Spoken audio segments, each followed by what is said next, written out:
Giling-giling. Parang di man ito naka...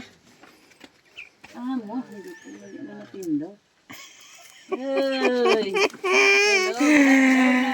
Good afternoon mga guys. Ito ngayon, oh, grabe.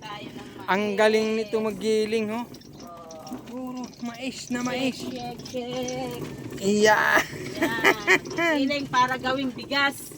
Pagkain namin mamayang gabi. Yan. Yan. Uy, kapagod. Pero tiis, ayun o. Tingnan din, oh. Natumba niya gilingan.